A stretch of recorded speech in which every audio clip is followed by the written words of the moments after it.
איך מסוגלים להגיד משפטים שכאלה בדלתיים סגורות? הרי זה דבר שלא יאמן, אנחנו עם אחד. זה לא מתאים בכלל, הלא, אנחנו נגיע למלחמת אחים בקלילות. הרי אם אנחנו באים להגן על כן נעשה את הדבר הזה ביהודה ושומרון, או לא נעשה, יפו כבושה, יפו הייתה של הערבים. תניחו לערבים פה, תנו להם אם כך את השטחים, תפסיקו להתייפייף. מנשיה, רמת אביב, שייך לערבים. אני בן 65, מכיר את כל המערך שיש.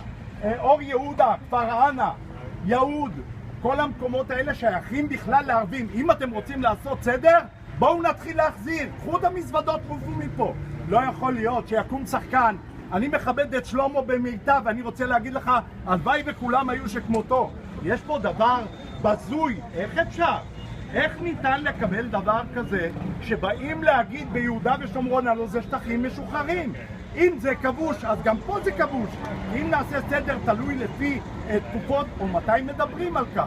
לא יכול להיות דבר כזה. אנחנו צריכים להבין, עם ישראל יתפורר ויתפרק במסגרת הזו. אנחנו חייבים לחזור לעצמנו, להבין, כוחה של מדינת ישראל לא יוכל לשאת גם את השמאל הבוגדני בתוך מדינת ישראל ועם ישראל. שלמה, מה השם שלך? שלוש שלמה.